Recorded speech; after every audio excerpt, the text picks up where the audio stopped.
വന്നപ്പോൾ യേശു പറഞ്ഞ ഒരു കാര്യമുണ്ട്. When all the waves and the wind came against him, Jesus said one thing.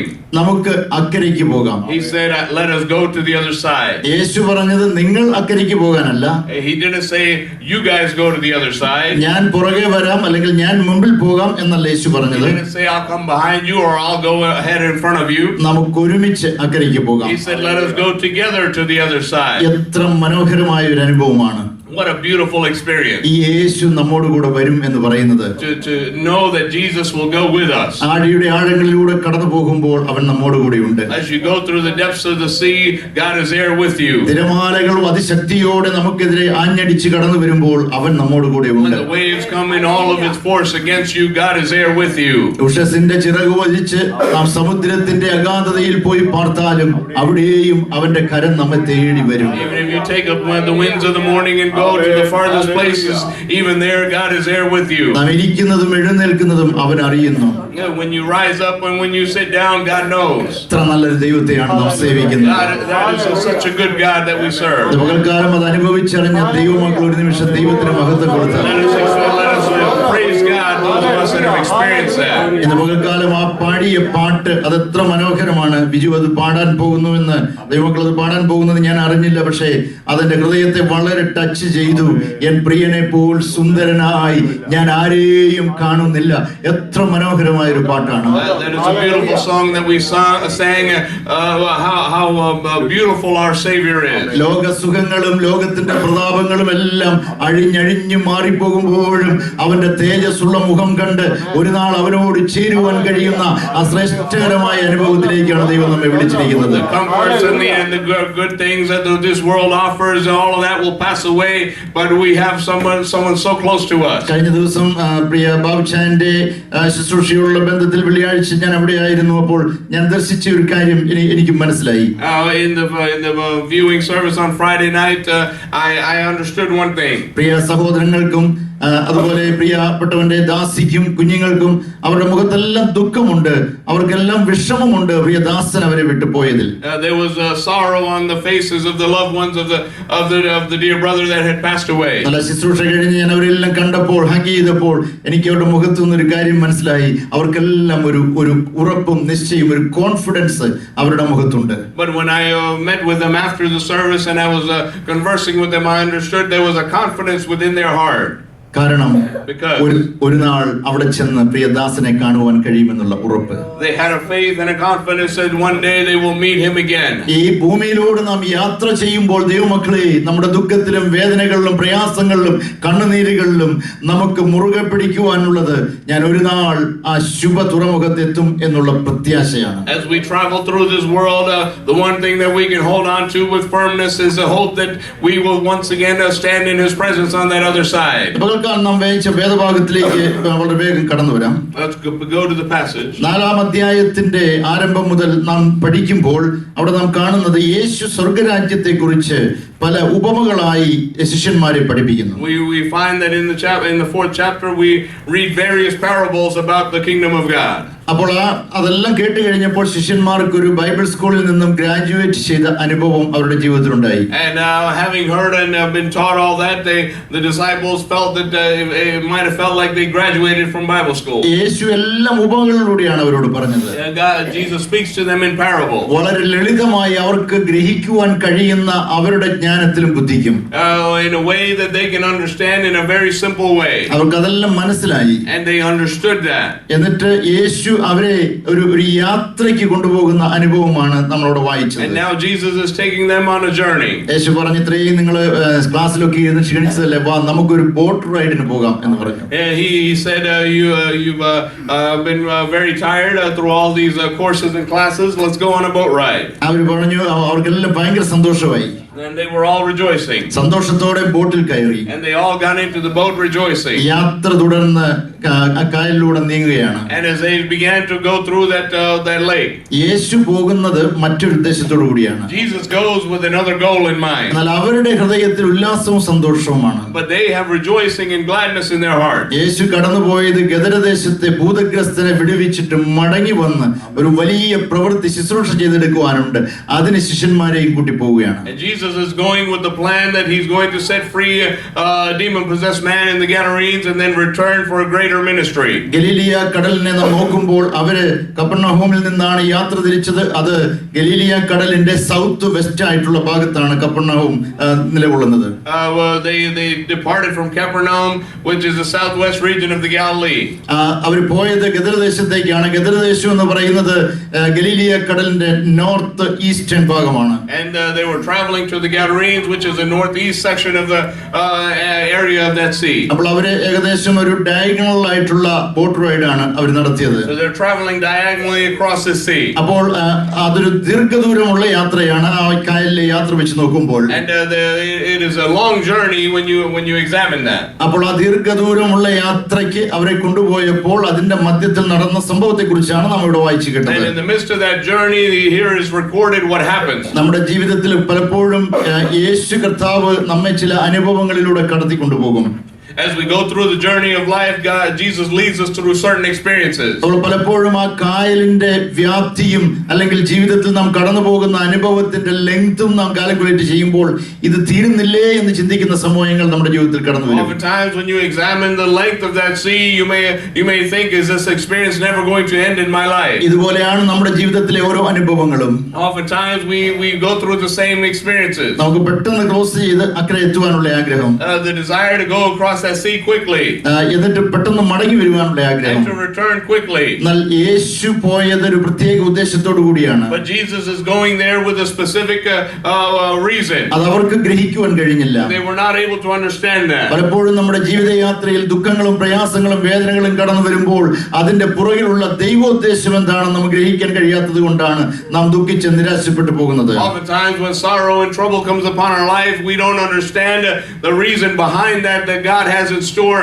That's why we continue in our sorrow. ഈ വേദഭാഗങ്ങളുമായി connect ചെയ്യുമ്പോൾ മൂന്ന് പ്രധാനപ്പെട്ട ശുശ്രൂഷകൾ യേശു ചെയ്യുന്നതായിട്ട് നമുക്ക് കാണാൻ കഴിയും. In connection with this passage, Jesus does three main things. ഗദരദേശത്ത് പോയി അവിടുത്തെ ഭൂതഗ്രസ്തനെ വിടുവിച്ചു. Number one, he sets free the demon-possessed man and men in the Gadarenes. മടങ്ങി വന്ന രക്തസ്രാവക്കാരിയായ സ്ത്രീക്ക് സൗഖ്യം കൊടുത്തു. He returns to this side and sets free the woman with the issue of blood. യായിറോസിന്റെ മകളെ ഉയർപ്പിച്ചു. And raises up the daughter of Jairus. യേശു ചെയ്ത പ്രധാനപ്പെട്ട ശുശ്രൂഷകളെല്ലാം ഈ മൂന്ന് ശുശ്രൂഷകളിൽ ഉൾക്കൊള്ളുന്നു. All three of these ministry experiences are part of this passage. ഭൂതഗ്രസ്തനെ വിടുവിക്കുക, set free the demon-possessed, രോഗിക്ക് സൗഖ്യം കൊടുക്കുക, heal the sick, മരിച്ചവരെ ഉയർപ്പിക്കുക. and raise the dead. ഈ മൂന്ന് ശുശ്രൂഷകളിൽ യേശുക്രിസ്തുവിന്റെ ഭൂമിയിലുള്ള ശുശ്രൂഷ ഉൾക്കൊള്ളുന്നു. And within all three of these is a totality of his ministry on earth. അപ്പോൾ ഈ മൂന്ന് ശുശ്രൂഷകളും യേശു അവരെ കൂട്ടിക്കൊണ്ടുപോയി ചെയ്തത് എന്തിനു വേണ്ടിയാണ്? And why is it that he gathers his disciples and takes them with him? കുറച്ച് നാളുകൾക്ക് ശേഷം അധികം താമസിയാതെ താൻ ഈ ലോകം വിട്ടു പോകേണ്ടതായിട്ടുണ്ട്. After a little while he used to leave this earth. അപ്പോൾ താൻ ചെയ്ത ശുശ്രൂഷ തന്റെ കൂടെയുള്ള ശിഷ്യന്മാരെ ഏറ്റെടുത്ത് ചെയ്യണം. And his disciples have to take up the ministry and continue. അപ്പോൾ അവരെ ബോട്ട് റൈഡിനല്ല കൊണ്ടുപോയത്, അവരെ ഏൽപ്പിച്ച ശുശ്രൂഷയ്ക്ക് ഒരു എക്സ്പീരിയൻസ് പ്രിയപ്പെട്ട അരുമനാഥനായ യേശുക്രിസ്തു കൊടുക്കുകയായിരുന്നു. He wasn't taking his disciples to go on a boat ride. He was going to teach them certain things. പലപ്പോഴും നമ്മുടെ ജീവിതത്തിൽ ദൈവം നമ്മളെക്കുറിച്ച് ആഗ്രഹിക്കുന്ന ജീവിതത്തിന്റെ അനുഭവങ്ങളും നമ്മെ കടത്തിവിടുന്ന പ്രയാസങ്ങളുടെയും വേദനകളുടെയും ചിലപ്പോൾ സന്തോഷങ്ങളുടെയും അനുഭവത്തിന്റെ പുറകിലുള്ള ഉദ്ദേശം ഗ്രഹിക്കാത്തത് കൊണ്ടാണ് നാം ദുഃഖത്തിലും പ്രയാസത്തിലുമായി പോകുന്നത്. Oftentimes when we go through the sorrow and the troubles of life, we don't understand the goal that God has in mind, and that's why we continue in our sorrow. Amos പ്രവാചകന്റെ പുസ്തകം 3:3 ഇങ്ങനെ പറയുന്നു, രണ്ടുപേർ തമ്മിൽ ഒത്തിട്ടല്ലാതെ അവർക്ക് എങ്ങനെ ഒരുമിച്ച് നടക്കുവാൻ കഴിയും? Amos says, unless two agree together, how can they walk together? രണ്ട് മനുഷ്യർ തമ്മിലുള്ള യാത്രയിൽ ആ യാത്ര സുഗമമായി തീരുന്നത് അവരുടെ ഹൃദയങ്ങൾ കൊണ്ട് എഗ്രി ചെയ്യുമ്പോഴാണ്. For two to travel together and arrive safely at their place, they must agree together. എന്നാലും ഞാനും ജെഫും കൂടെ ഒരുമിച്ച് ഇവിടുന്ന് യാത്ര ചെയ്തു. ഏകദേശം രാവിലെ 8:45 ആയപ്പോൾ പോയി വെളുപ്പിന് ഏകദേശം 3:15 കൂടി ഞങ്ങൾ മടങ്ങി വന്നു. We left, Jeff and I left together, and we arrived there we left around 8 something and came back at 3:15. അപ്പോൾ യാത്ര ജെഫ് വളരെ എൻജോയ് ചെയ്തെന്ന് എനിക്ക് മനസ്സിലായി. കാരണം ഞങ്ങള് പാസ്റ്ററുടെ ഭവനത്തിൽ ഭക്ഷണം കഴിച്ചുകൊണ്ടിരുന്നു കഴിഞ്ഞപ്പോൾ ജെഫ് പറഞ്ഞു, അതിലെ ഞങ്ങളുടെ രണ്ടാമത്തെ ലഞ്ചായിരുന്നു. കഴിച്ചുകൊണ്ടിരുന്നപ്പോൾ ജെഫ് പറഞ്ഞു, no wonder why pastors are getting bigger. I understood that Jeff was enjoying this trip because we went to the pastor's house for our second lunch that day, and he made a comment, no wonder pastors are getting fatter. അപ്പൊ ചിലപ്പോൾ സ്നേഹം കൊണ്ട് reject ചെയ്യാൻ പറ്റാത്ത second ലഞ്ചും third ലഞ്ചും ഒക്കെ നമ്മൾ കഴിക്കേണ്ടി വരും. Oftentimes because of love and we're not able to reject it, we have to eat 2 or 3 lunches. ഞാൻ പറഞ്ഞു കഴിച്ചു, വയറ് നിറച്ച് കഴിച്ചു, എന്നിട്ട് നമുക്ക് വൈകിട്ട് ശുശ്രൂഷിക്കേണ്ടതാ. I told him to go ahead and eat and be full because we got to minister in the evening. അപ്പോൾ ഞാനും വളരെ നന്നായിട്ട് കഴിച്ചു, കാരണം വൈകിട്ട് ആ ശക്തിയോടെ ശുശ്രൂഷിക്കേണ്ടതാ. I also ate quite a bit because I had to minister.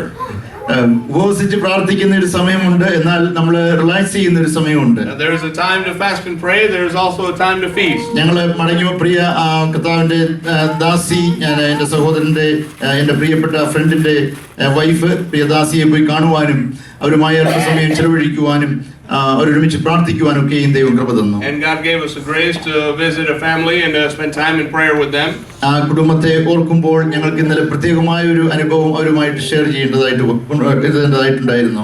And there was a specific experience that we had to share in their life yesterday. കാരണം ഞങ്ങളുടെ കുടുംബ ജീവിതത്തിലേക്ക് കടന്നു വരുവാൻ സ്വർഗ്ഗത്തിലെ ദൈവം ഉപയോഗിച്ചത് ആ ഒക്ലഹോമയിലുള്ള പ്രിയ ദാസനെയും ദാസിയുമാണ്. It was that brother and sister that God used to bring about family life. അപ്പോൾ അതൊക്കെയും ഇന്നലെ അവിടെ ഇരുന്ന് അല്പസമയം ലഭിച്ചപ്പോൾ ഞങ്ങൾക്ക് അയവിറക്കുവാൻ ദൈവം കൃപ തന്നു. And when we had the opportunity, we were able to share our hearts with each other. ശുശ്രൂഷയെല്ലാം കഴിഞ്ഞ് ഞങ്ങൾ മടങ്ങി വന്ന് എല്ലാം വളരെ സന്തോഷമായ ഒരുമിച്ചുള്ള യാത്ര.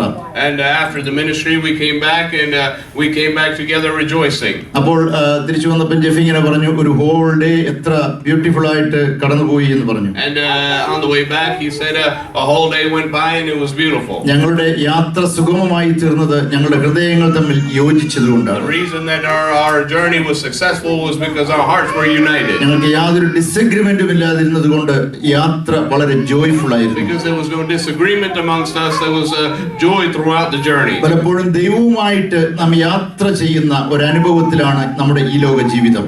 Our life is a journey that we take with God. അങ്ങനെ യാത്ര ചെയ്യുമ്പോൾ ദൈവവുമായി യോജിച്ച് ദൈവത്തിന്റെ ഹിതം എന്തെന്നറിഞ്ഞ് നമ്മുടെ മനസ്സിനെ അവന്റെ കരങ്ങളിൽ ഏൽപ്പിച്ച് അവന്റെ ഇഷ്ടപ്രകാരം യാത്ര ചെയ്യുമ്പോൾ നമ്മുടെ ജീവിതയാത്ര സന്തോഷമുള്ളതായിട്ട് മാറും. And in this journey, when we give our hearts to God and begin to understand what it is that He desires in our life, and we travel accordingly, we have joy and success in our journey. രണ്ട് മനുഷ്യരെ എടുത്തു നോക്കുമ്പോൾ അവർക്ക് രണ്ടുപേരുടെയും ജീവിതത്തിൽ പരസ്പരം അണ്ടർസ്റ്റാൻഡിങ്ങും അഡ്ജസ്റ്റ്മെന്റും ഉണ്ടായെങ്കിൽ ഒരുമിച്ച് യാത്ര ചെയ്യാൻ പറ്റത്തുള്ളൂ. When you take two people and begin to examine them, they must have a mutual understanding for them to journey together. എന്നാൽ ദൈവത്തോടും ചേർന്ന് ഞാൻ നിങ്ങളും യാത്ര ചെയ്യുമ്പോൾ മ്യൂച്വൽ അണ്ടർസ്റ്റാൻഡിംഗ് അല്ല, ദൈവത്തിന്റെ ഭാഗത്ത് അഡ്ജസ്റ്റ്മെന്റ്സ് ഒന്നും വരുത്തുവാനില്ല. ഞാനും നിങ്ങളും ദൈവത്തിന്റെ ഹിതമറിഞ്ഞ് അവനോട് ചേർന്ന് നടക്കുമ്പോൾ നമ്മുടെ ജീവിതയാത്ര ആത്മീയ യാത്ര സുഗമമുള്ളതായിരിക്കും. But in our journey with God, there is not any adjustments that God is to make. Rather, we are to understand what adjustments we need to make in order to walk down the road with God. ഇവിടെ ഗലീലിയ കടലിൽ വെച്ച് വലിയൊരു കാറ്റും കോളും അവർക്കെതിരായി കടന്നു വന്നു. On the Sea of Galilee, there is a great wind and a wave coming against him. നോക്കിയപ്പോൾ യേശു സുഖമായിട്ട് കിടന്നുറങ്ങുന്നു. And Jesus is in the boat sleeping. ഇതൊന്നും കെയർ ചെയ്യുന്നില്ല, ഇതൊന്നും അറിയുന്നില്ലാത്ത പോലെ നല്ല സുഖമായിട്ട് ഉറങ്ങുന്നു. Like he doesn't know what's going on, like he doesn't care. പലപ്പോഴും നമ്മുടെ ജീവിതത്തിലെ കാറ്റും കോളിന്റെയും അനുഭവം കടന്നു വരുമ്പോൾ ചിലര് വിഷമിക്കും, ചിലര് സമാധാനത്തോടെ ആയിരിക്കും. When troubles come upon the lives of people, some will worry, some will be at peace. ചിലരുടെ ജീവിതാനുഭവങ്ങൾ നമ്മൾ സ്റ്റഡി ചെയ്യുമ്പോൾ അവർ വളരെ വെപ്രാളപ്പെട്ട് ഓടി നടക്കും, എന്താണ് സംഭവിക്കുന്നത് എന്ന് ശിഷ്യന്മാരെ പോലെ. Some people are like the disciples, they run to and fro worried about what's going on. എന്നാൽ ചിലര് യേശുവിനെ പോലെയാണ്, വളരെ സമാധാനമായിട്ട് ഉറങ്ങും. But some are like Jesus, they will go to sleep in peace. കാരണം അവർക്ക് യേശു ആരാണെന്നും യേശുവിന്റെ അനുഭവം ജീവിതത്തിൽ ഉള്ളതുകൊണ്ടുമാണ് സമാധാനമായിട്ട് വിശ്രമിക്കുന്നത്. The reason that they're able to sleep in peace is because they know who Jesus is and they have experienced him. ശിഷ്യന്മാർ യേശുവിനെ ഉണർത്താൻ ശ്രമിച്ചുകൊണ്ട് പറയുകയാണ്, ഞങ്ങൾ നശിച്ചു പോകുന്നതിൽ നിനക്ക് യാതൊരു കെയറുമില്ലേ? And they attempt to wake up Jesus saying, do you not care that we are perishing? വേദപുസ്തകം പറയുന്നു, ഇസ്രായേലിന്റെ പരിപാലകൻ ഉറങ്ങുന്നില്ല, മയങ്ങുന്നില്ല. The word of God says that the keeper of Israel will neither sleep nor slumber. 2 ദിനവൃത്താന്തങ്ങൾ 16:9 പറയുന്നതെങ്കിൽ ഏകാഗ്രചിത്തന്മാരായിരിക്കുന്നവർക്ക് വേണ്ടി തന്നെത്താൻ ബലവാനെന്ന് വെളിപ്പെടുത്തേണ്ടതിന് യഹോവയുടെ കണ്ണ് ഭൂമിയിലൊക്കെയും Moodadi സഞ്ചരിച്ചുകൊണ്ടിരിക്കുന്നു. The word says that the eyes of the Lord run to and fro throughout the face of the earth, that he may show himself faithful and good, and to those that put their trust